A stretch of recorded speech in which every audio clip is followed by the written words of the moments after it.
Term limits pushed Missouri's last Democratic governor out of office in 2016. Now, with incumbent Republican Mike Parson facing term limits of his own and ballot questions asking voters to legalize abortion, sports betting, and guarantee paid leave, two Democrats see an opening to flip the governor's office from red back to blue.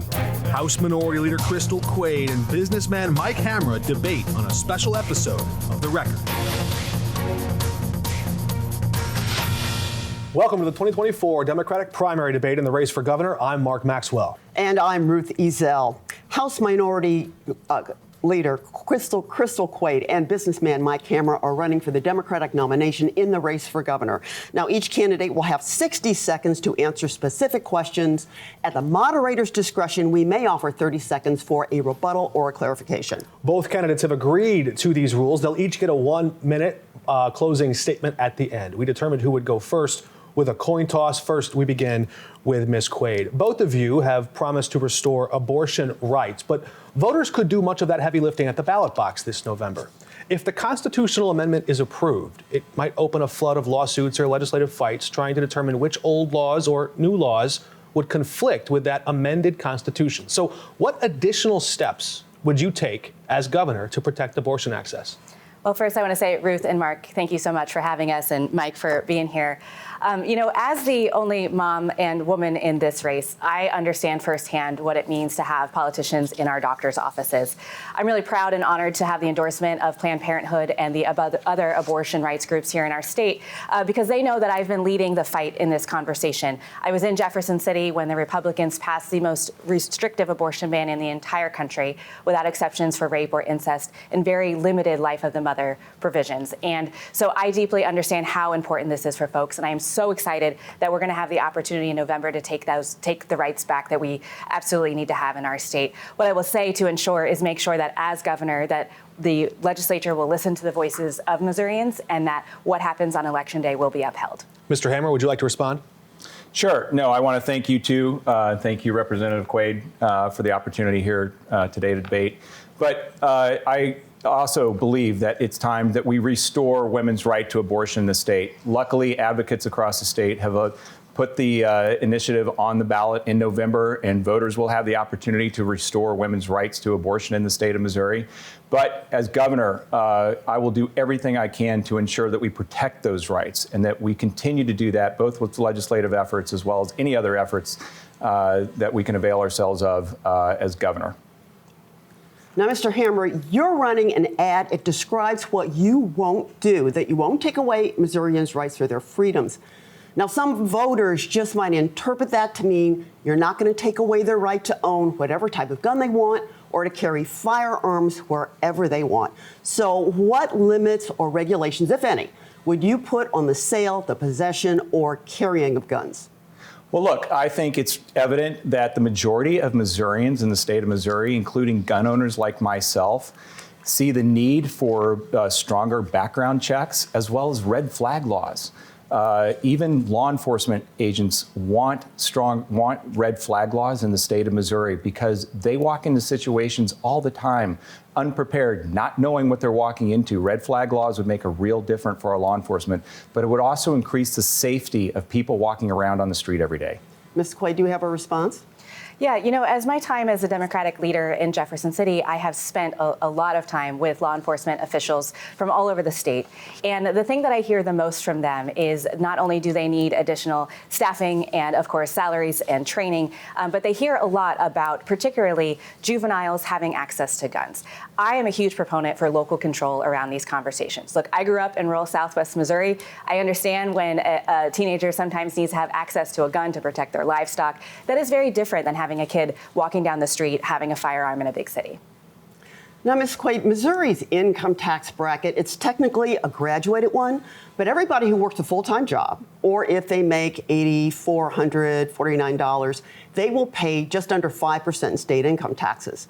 So in these times when you have companies reporting record profits while their workers watch the value of their dollar diminish because of inflation, Would you seek to adjust rates or brackets to make the state's income tax less regressive? Yeah, I think that we absolutely need to have a conversation around what fair taxes look like in our state. Listen, every year I've seen in Jefferson City, the Republicans give tax breaks to the wealthiest and to our corporations instead of having conversations around things that impact folks' day-to-day lives. I've sponsored legislation addressing childcare tax credits and elder care tax credits. We've even had conversations around food taxes. And so absolutely, I think we need to make adjustments, but we need to make adjustments for everyday working class Missourians. We're going to move on here. Mr. Hamra, the Missouri Constitution prohibits the use of public aid for religious purposes and institutions, including any funding to sustain private or public schools controlled by any religious creed. That's from the Constitution. Do you think the expanded tax breaks for donors to the private school tax credit program are constitutional, and would you overturn them? Well, look, here's the truth of the matter. We aren't supporting our public school systems the way we need to be supporting our public school systems in the state of Missouri. I just relieved a policy plan, 42-page policy plan, yesterday that details out some of the ideas and initiatives that I'll take on as governor in bringing back funding for public schools here in the state of Missouri. There is no reason why the kids in the state of Missouri shouldn't have a great public school education. And as governor, I'll do everything I can to continue to support that. Representative Quade, would you like to respond? Yeah, as the endorsed candidate from our educators across the state, they know that I have been fighting for public education for a very long time. I voted against the expansion to take your public tax dollars and move it to private and religious institutions. I absolutely will never support that. We have so much work to do in our public education space. We have some of the lowest paid teachers in the entire country, and we have so much work to do, and absolutely I would not support public taxpayers' dollars going to private institutions. Ms. Quade, the American education experience is driven largely by socioeconomics. School funding is tied to property values and not to the value that we might place on any given individual student. What changes would you make to Missouri's education funding formula to make sure students in urban and rural schools get a quality education? Yeah, I appreciate that question, Ruth. I am the very first in my family to graduate high school. And so I deeply understand how important our public school systems are for every child, regardless of where they live.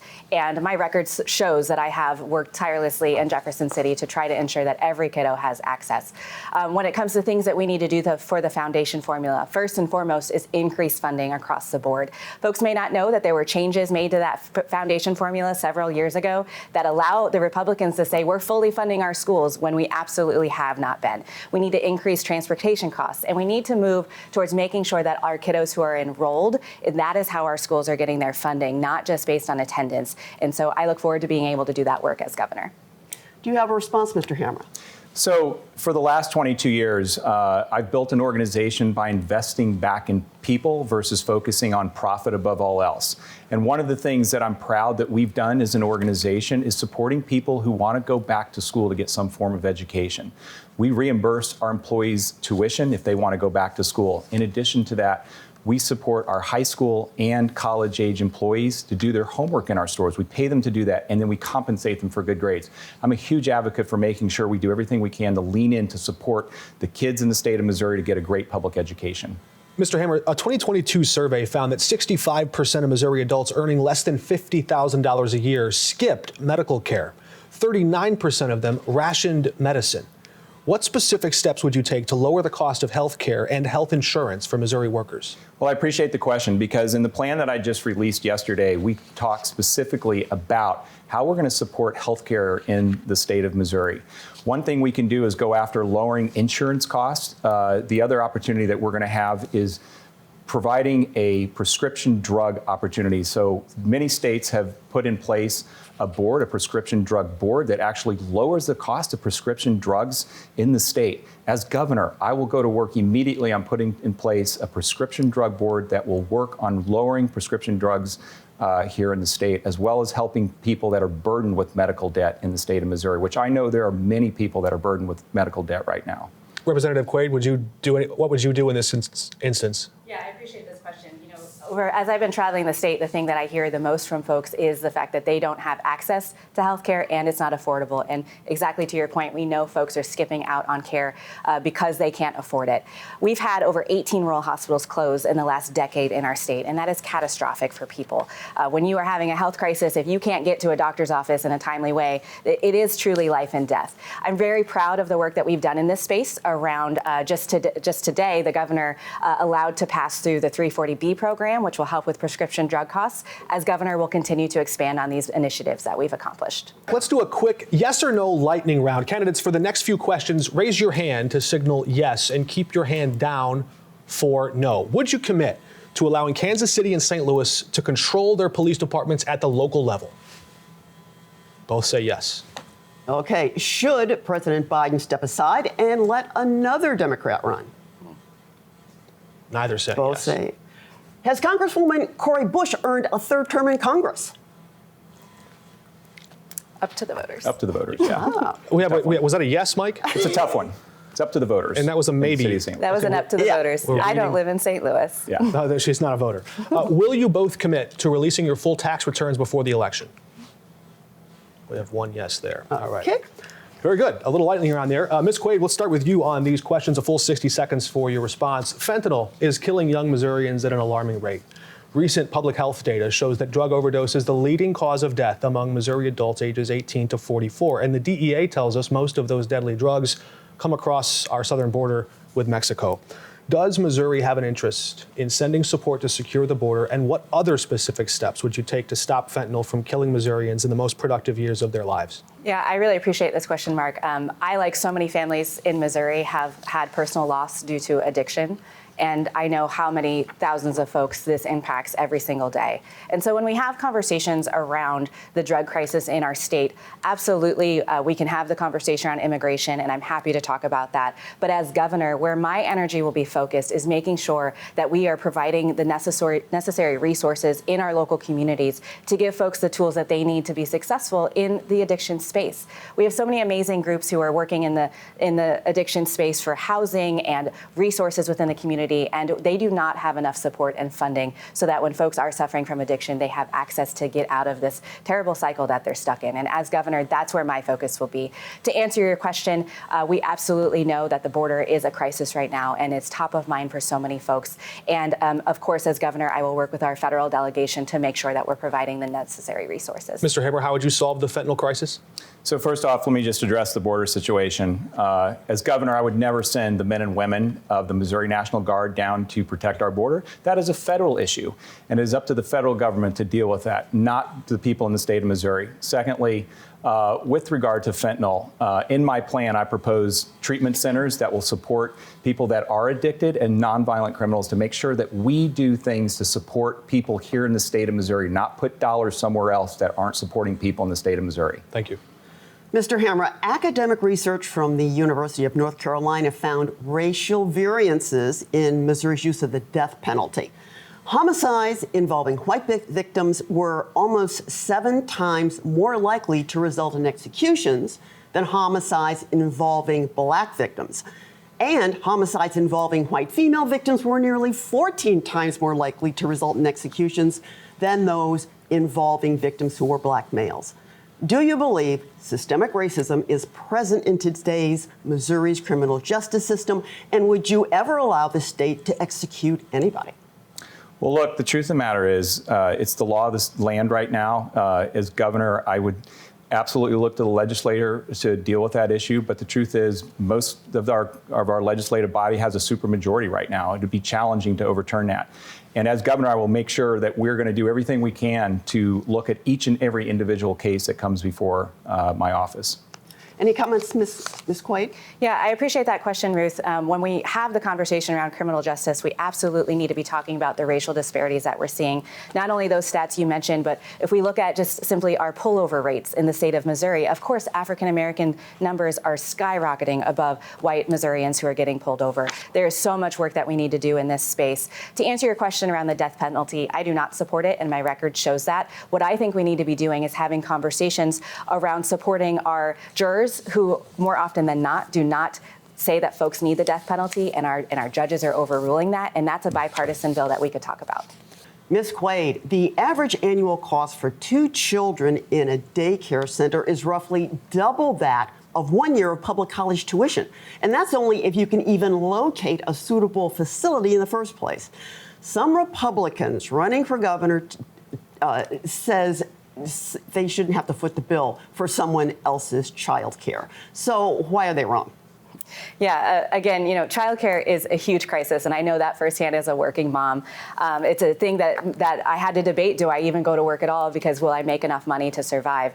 And I'll tell you, the very first bill that I filed in Jefferson City had to do with childcare, because every single person that I talked to in my district said to me, access to childcare that's affordable is keeping me from being successful. I'm really proud of the work that we've been able to accomplish in that space to try to move the needle, but more importantly, getting the Republicans and folks on the other side of the aisle to make this a priority. Governor Parson put forward as one of his priorities some tax credits in this space, and so really proud that we've been able to move this conversation. But the reality is that Missourians still are in this crisis where they can't find any help. So we need to have conversations around increasing pay for these workers, because we know that they are barely making ends meet, sometimes working extra jobs. We need to have conversations around fully funding the cliff effect subsidy programs, and we need to have job trainings, and we could do incentives. There are so many things that could be addressed in this space beyond just tax credits, but this is one that I deeply am passionate about. Thank you. Wish we had more time. We've got more questions here, but we have to start with closing statements with the time we have left. So each candidate will have 1 minute for their closing statement, and we'll begin with Ms. Quade. Thank you again so much for having us. As the Democratic leader in the State House for the last almost 6 years, I have fought so hard for issues that matter most to people, whether it was expanding childcare access or being on the front lines fighting against this draconian abortion ban that we have in our state. Again, as the only wife and mother in this race, I understand firsthand what it means to have politicians in our doctor's offices. I can't tell you how many phone calls I've personally received from women who are going to the doctor's office in active miscarriage and told to be sent home and told to bleed out because you're not close enough to death yet. This is what's at stake here in Missouri. I am so proud of the relationships I've built across the aisle.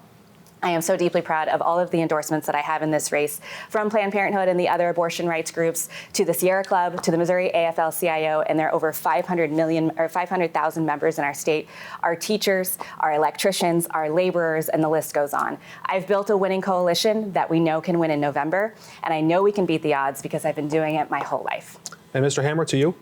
Yeah, first off, I want to thank everybody for watching the debate. But the reality is extremists in Jefferson City have outlawed abortion in the state of Missouri. And we need a governor that's going to fight for women's rights to abortion.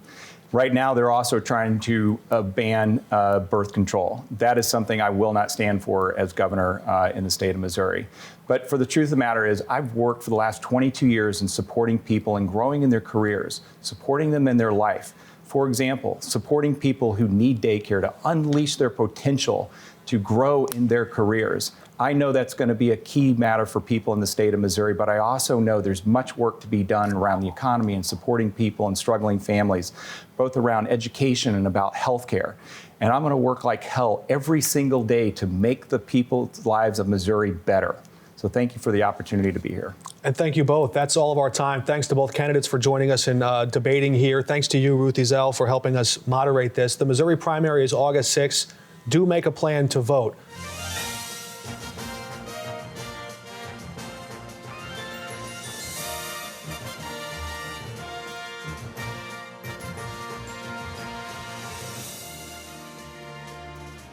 Welcome back. Anita Mannion joins us now. She's a political expert with her PhD in political science and was in the studio watching the candidates debate. First reactions, how did it go? Well, first of all, kudos to the moderators and the candidates for a debate that was civil and substantive. That was very refreshing, right, for a change. But overall, I thought we got into some real issues that matter to Democratic voters and that the candidates actually responded directly to those issues. So, I think this is going to be informative for Missouri voters. How do you see the respective candidates' strengths? I think Crystal Quade was clearly the more experienced politician, and she tried to lean into that, talking about bills that she sponsored, endorsements she has, and so that was very clear. I thought that Hamra also did a good job of responding to the issues and referring to a policy platform that he recently put out. He didn't get into as much specifics, and he doesn't have the background in politics. I would have liked to hear him maybe lean in a little more into his experience, how that connects to the job of governor. Yeah, I think he really wants people to go read his plan. He kept referring to that plan. He absolutely did, yeah. He also talked about the fact that even if the constitutional amendment passes, he seemed to suggest there could be a continuing fight to restrict access to birth control or to other things around reproductive rights. How heavy does that weigh on voters' minds, do you think, in a Democratic primary contest? Yeah, I think that the issues around abortion and reproductive rights are definitely something all Democratic candidates in Missouri are going to be leaning into this year, and a very motivating issue for voters. The lightning round was interesting. Some of the, the political questions. Yeah. What stood out to you there? Well, I think the two that they seemed a little hesitant on were those questions about Biden and Bush, right? And you even get I think from Crystal Quade. But I thought those were good questions. That was a fun way to see how they stacked up on the issues. I see. In terms of where you think these candidates should focus their attention as they continue to campaign around the state, where do you think they should be focusing? Yeah, I think from Hamra, I would really like to see, since he doesn't have a policy or political record, he talked about that policy plan, but maybe getting into some more of the specifics. One thing he did do that I liked is so often, whether it's the presidential campaign or the gubernatorial campaign, candidates make all these assertions about what they're going to do, but those are really things the legislature does, and the executive doesn't have power over those. And he did kind of acknowledge that, what the legislature would need to do and what he could do. So I thought that was useful. With Crystal Quade, I think she really did try to lean into the fact that she is a woman, a mother, and her endorsements and her rural background. You know, she was a little more maybe stern about the border issue, calling it a crisis, which could be appealing to more rural voters in Missouri. And she also leaned into being from Springfield, a working class background, the first person in her family to graduate high school. So I think that narrative can hopefully, from her standpoint, help her connect with voters across the state. We heard Mike Hamra really depart from Governor Parson, and there's been some Democrats in Jefferson City support this idea of sending National Guard to the southern border. Yeah. It's been bipartisan. He said, no, that's a federal issue. But outside of that, there wasn't really any moment where either candidate challenged the other one. That's right. They really kind of just stayed away from each other. What do you make of that? How do you assess the relationship between the two? We came in prepared to have to, like, okay, you two stand apart, go back to your corners, and we didn't get any of it. No, it was very civil. They each sort of said their point, but really didn't engage much with each other. And we're only, less than a month out from the election. So perhaps that's how they're going to play this, keeping it civil, which for a lot of us is refreshing after seeing so many debates devolve into those fights. So it was nice to just hear actual answers to your questions. What are your thoughts on what you think voter turnout is going to be like? That's a great question. Generally, in primary elections, it's very low, maybe around 20%. But we have some big races this time and open seats and competitive primaries.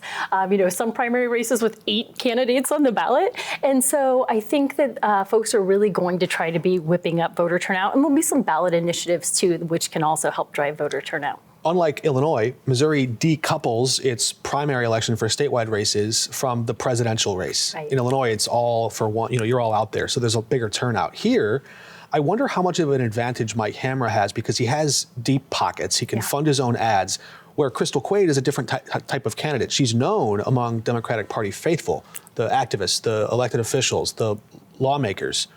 But how do you stack those two up? I mean, they have very different bases of support in how their campaigns are constructed. Yeah, and I think, Hamra, while he's campaigning in these next couple of weeks, can really lean into being a business owner and use that to appeal to voters across the state.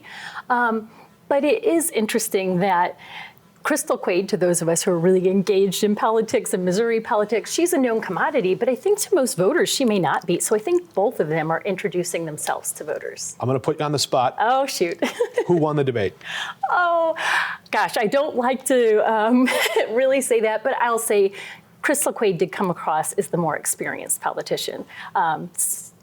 So take that as you will. If you're giving notes to Mr. Hamra on how he can improve his performance over the next few weeks until Election Day? I think, like I said, he could lean into his business background and really connect that to policies and what he will do as governor. All right, that's all the time we have. Ruth Ezell and Anita Mannion, thank you so much for joining us. Thanks for joining us. And again, don't forget to make a plan to vote August 6th. That's the primary election. We'll see you around.